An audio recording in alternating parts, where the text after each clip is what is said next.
जय हिंद दोस्तों, जय हिंद बच्चों। ज्योग्राफी 365 में आपका स्वागत है। जो हमने माध्यमिक शिक्षा बोर्ड के ब्लूप्रिंट के अकॉर्डिंग जो मॉडल पेपर टेस्ट सीरीज शुरू की है, उसका 1 नंबर वीडियो का एक भाग आपके पास आ गया है, जिसमें 18 बहुविकल्पीय अर्थात वस्तुनिष्ठ प्रश्न हैं, 9 अंकों के विस्तृत व्याख्या के साथ है। और इसी का ये क्वेश्चन नंबर 2 है, रेगिस्तानों की पूर्ति कीजिए। तो आपके 10 रेगिस्तान आएंगे और ये 10 रेगिस्तान 5 नंबर के होंगे। इनकी संख्या रहेगी 10 और अंक रहेंगे 5।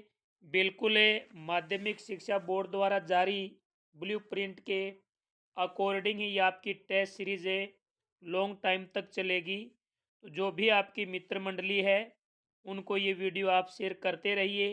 और मैं आपको विश्वास दिलाता हूँ कि ज्योग्राफी में आपके अब की बार लगभग 97, 98, 99, 100 तक भी नंबर जा सकते हैं, क्योंकि हमारी टेस्ट सीरीज से एक भी पर्सन बाहर नहीं जाएगा।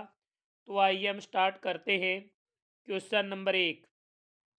क्वेश्चन नंबर 1 है कि किसी समाज के सांस्कृतिक विकास स्तर की सूचक होती है। यानी किसी समाज के सांस्कृतिक विकास स्तर की सूचक होती है, तो वो क्या होती है? वो प्रौद्योगिकी होती है। तो इसमें क्या आएगा? प्रौद्योगिकी आएगा।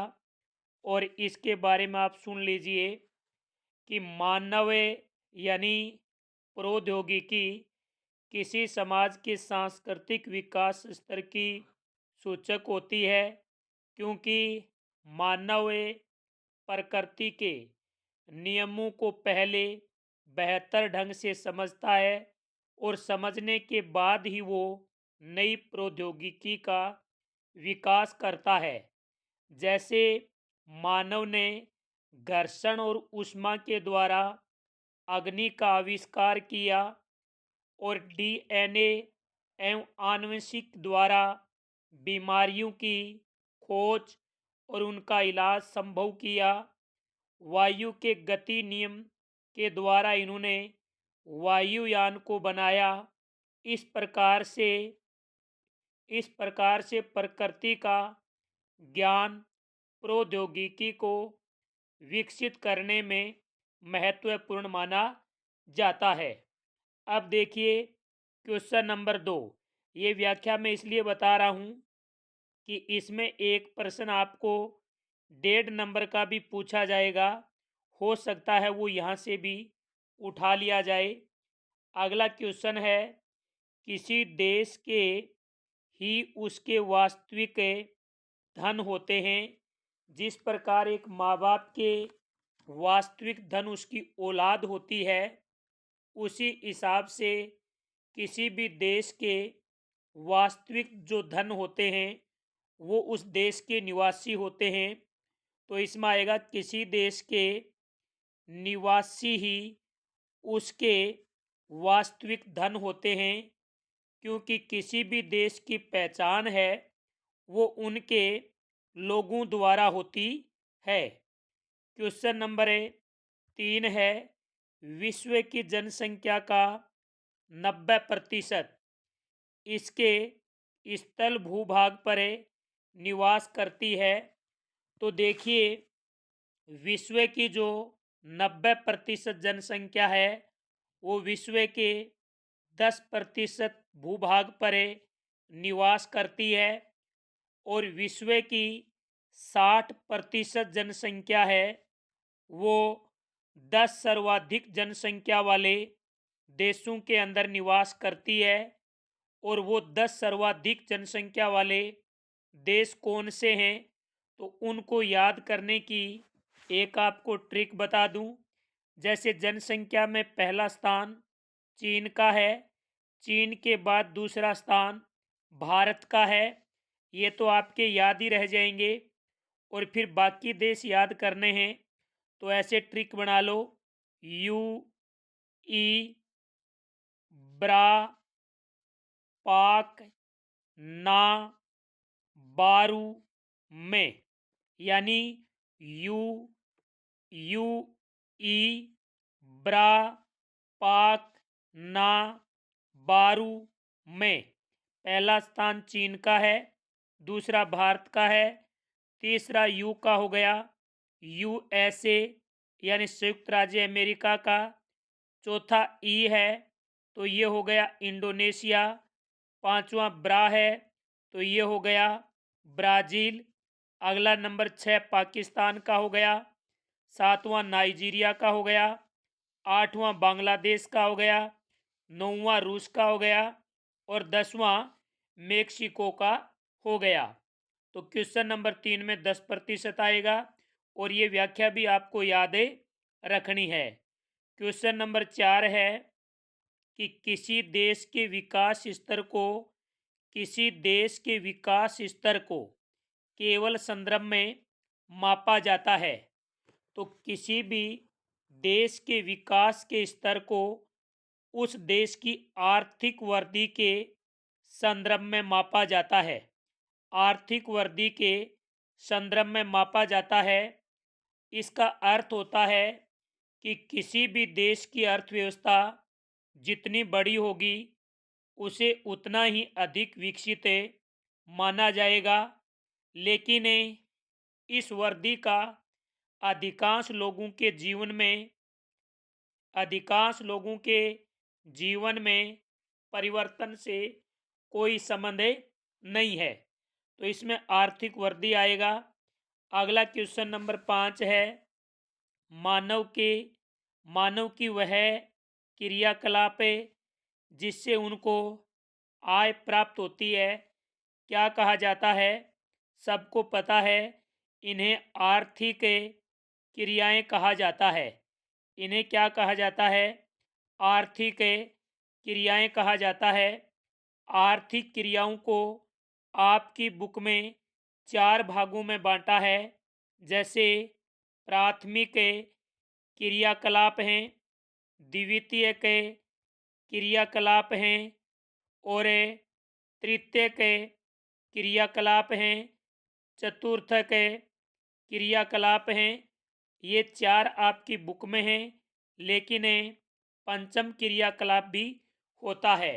तो मानव के वह क्रियाकलाप जिससे उनको आय प्राप्त होती है उन्हें आर्थिक क्रियाएं कहा जाता है। आर्थिक क्रियाओं के 4 प्रमुख प्रकार होते हैं। क्वेश्चन नंबर 6 है का आशय किसी भी वस्तु का उत्पादन है, यानी विनिर्माण का आशय किसी भी वस्तु का उत्पादन से है, यानी इसका मतलब हो गया कि हस्तशिल्प कार्य से लेकर के वायुयानों का निर्माण तक का कार्य विनिर्माण के अंतर्गत आता है। तो इसमें विनिर्माण आएगा। क्वेश्चन नंबर 7 है नगर आर्थिक वृद्धि के रूप में कार्य करते हैं। नगर आर्थिक वृद्धि के रूप में कार्य करते हैं।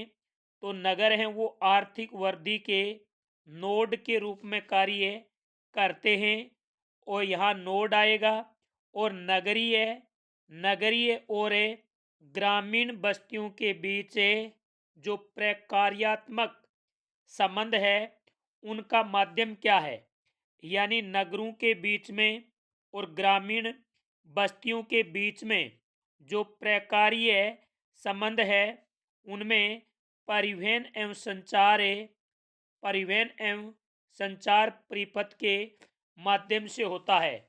यानी नगरीय और ग्रामीण बस्तियों के बीच जो प्रकार्यात्मक संबंध पाया जाता है उनका माध्यम कौन है? परिवहन और संचार है। अब देखिए क्वेश्चन नंबर 8 है बस्तियों के प्रकार निर्मित क्षेत्र के विस्तार। बस्तियों के प्रकार निर्मित क्षेत्र के विस्तार और द्वारा निर्धारित होते हैं। तो देखिए, यानी क्वेश्चन नंबर 8 है कि बस्तियों के प्रकार निर्मित क्षेत्र के विस्तार, निर्मित क्षेत्र के विस्तार और द्वारा निर्धारित होते हैं। तो यानी जो बस्तियों के प्रकार हैं वो क्षेत्र विस्तार से और क्षेत्र विस्तार के साथ साथ जो अंतर्वास से दूरी होती है, इनके द्वारा ये निर्धारित होते हैं। यहाँ अंतर्वास दूरी का मतलब है बीच की दूरी। क्या है? बीच की दूरी है। तो देखिए, अंतर्वास दूरी यानी बस्तियों के प्रकार, निर्मित क्षेत्र के विस्तार और अंतर्वास से अंतर्वास दूरी द्वारा निर्धारित होते हैं। और भारत में ग्रामीण बस्तियों को अंतर्वास दूरी के आधार पर 4 भागों के अंदर बांटा है। जैसे नंबर 1 है गुच्छित बस्ती, नंबर 2 है अर्धगुच्छित बस्ती, नंबर 3 है प्रक्षेपित बस्ती और नंबर 4 है यानी पल्ली बस्ती। तो ये 4 बस्तियों के प्रकार हैं। आइए हम बात करते हैं क्वेश्चन नंबर 9 की। 9 नंबर क्वेश्चन है विशेषीकृत नगर भी महानगर बनने पर बन जाते हैं। बड़ा शानदार प्रश्न है कि विशेषीकृत नगर भी महानगर बनने पर बहुप्रकार्यात्मक बहुप्रकार्यात्मक बन जाते हैं।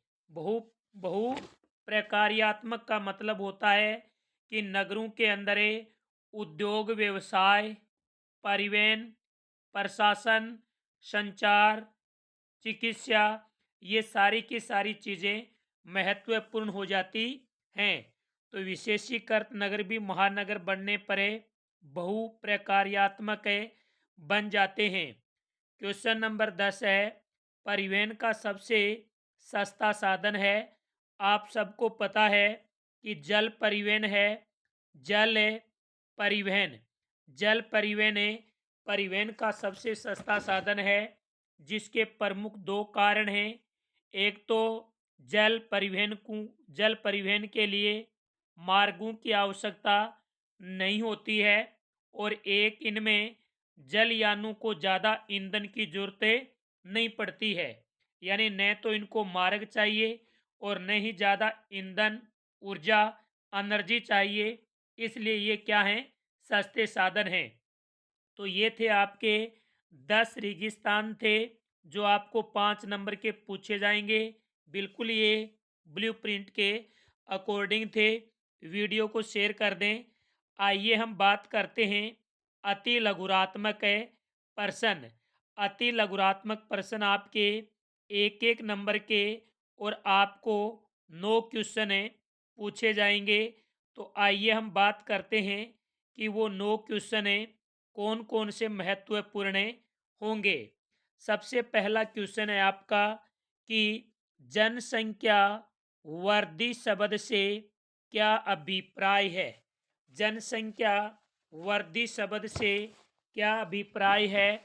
तो आपका उत्तर क्या होगा कि दो समय बिंदु के बीच दो समय बिंदु के बीच किसी क्षेत्र विशेष में किसी क्षेत्र विशेष में रहने वाले विशेष में रहने वाले लोगों की संख्या में होने वाला परिवर्तन ही क्या कहलाता है? जनसंख्या वृद्धि। आपकी बुक में जो डेफिनेशन दी है अक्सर आप वही याद करना। जनसंख्या वृद्धि से क्या अभिप्राय है? दो समय बिंदु के बीच किसी क्षेत्र विशेष में रहने वाले लोगों की संख्या में होने वाला परिवर्तन ही क्या कहलाता है? जनसंख्या वृद्धि कहलाता है। इसकी दर को हमें प्रतिशत के अंदर व्यक्त करते हैं। इसकी दर को हमें प्रतिशत में व्यक्त करते हैं। कई बार प्रश्न पूछ लेता है कि जनसंख्या वृद्धि दर से क्या अभिप्राय है। जनसंख्या वृद्धि अलग चीज है, वृद्धि दर अलग है। सिर्फ अंतर क्या है, इसमें आपको प्रतिशत लगाना है। यानी दो समय बिंदु के बीच किसी क्षेत्र विशेष में रहने वाले लोगों की संख्या में होने वाले परिवर्तन को प्रतिशत में व्यक्त करना क्या कहलाता है, प्रतिशत में व्यक्त करना ही जनसंख्या वृद्धि कहलाता है, जनसंख्या वृद्धि दर कहलाता है। तो जनसंख्या वृद्धि की डेफिनेशन मैंने बताई, जनसंख्या वृद्धि दर की बता दी। अगला क्वेश्चन नंबर 2 है कि मानव विकास में सशक्तिकरण से क्या तात्पर्य है। तो मानव विकास में सशक्तिकरण से क्या तात्पर्य है भाई।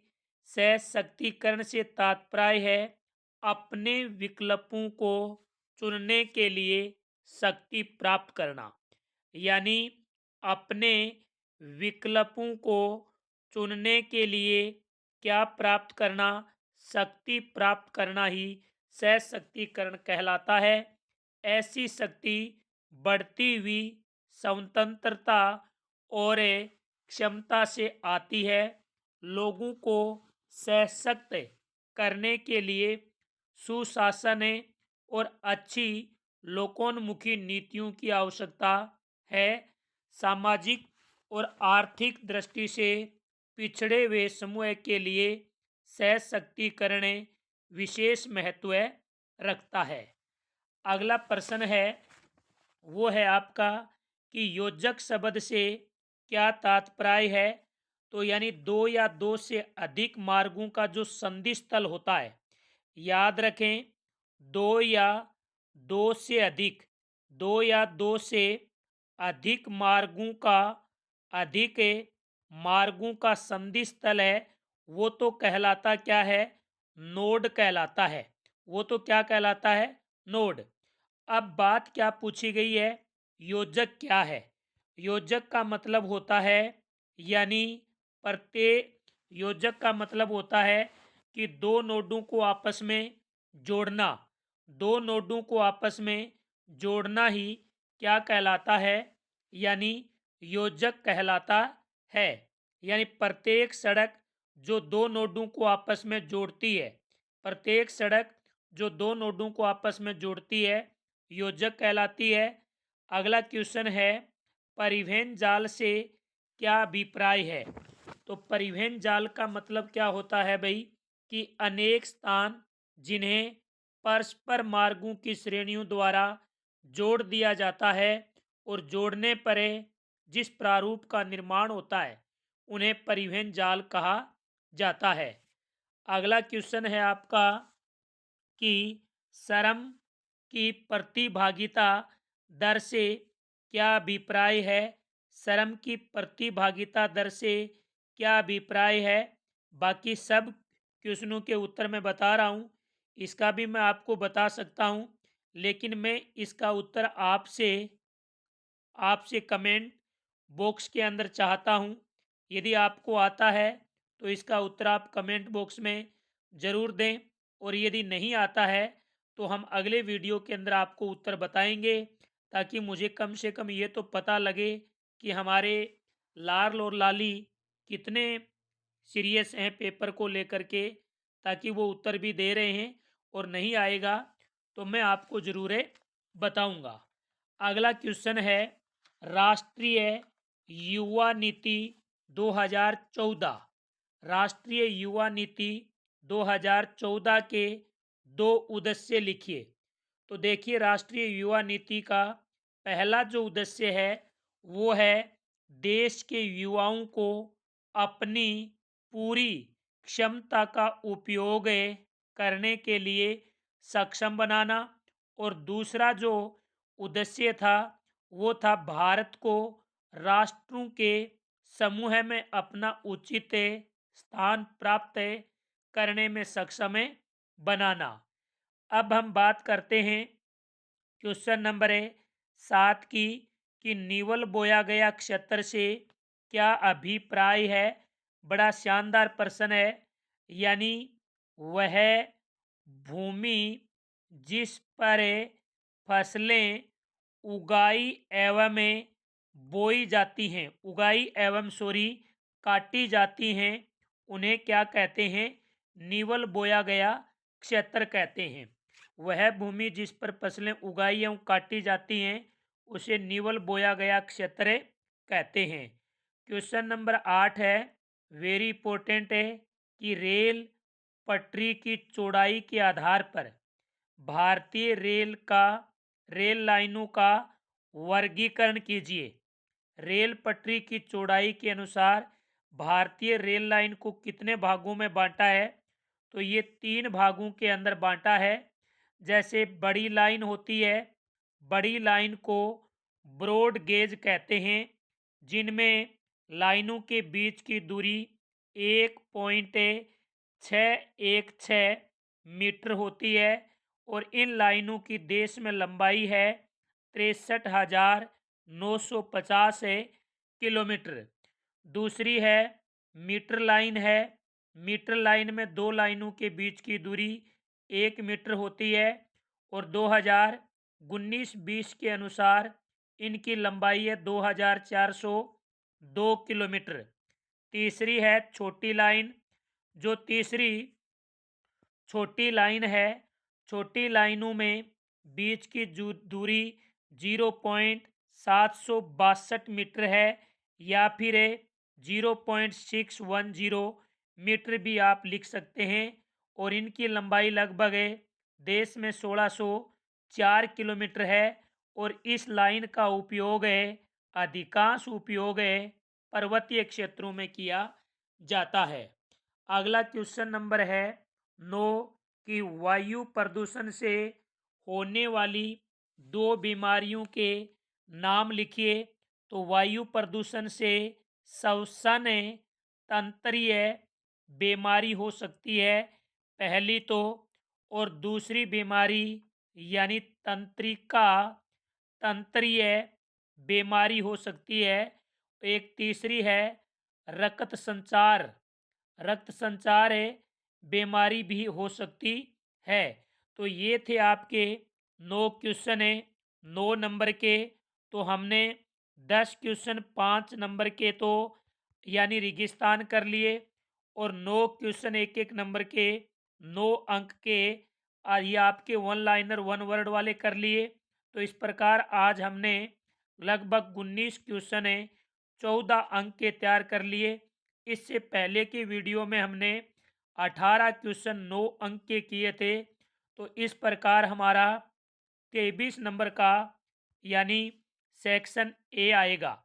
तो आपका ए सेक्शन है ये आपका पूरा हो गया है, जिसमें 18 एबैसेद हैं, 10 रेगिस्तान हैं और 9 आपके 1 वर्ड वाले हैं। तो इस प्रकार से 9 9 18 18 और 5 23 अंक का मटेरियल तैयार हो गया। और इसका जो तीसरा वीडियो आएगा उस तीसरे वीडियो के अंदर हम भाग ब से और द लेकर के आएंगे और फिर ये हमारा पूरा एक ब्लू प्रिंट के अकॉर्डिंग 3.25 घंटे का 56 नंबर का पेपर बन जाएगा। तो उम्मीद करता हूँ कि मेरी इतनी मेहनत आपके लिए है वो कभी ज़ाया नहीं होगी और आपके नंबर भी अच्छे आएंगे। वीडियो को ज़्यादा से ज़्यादा शेयर करें, चैनल को सब्सक्राइब करें। जय हिंद, जय भारत।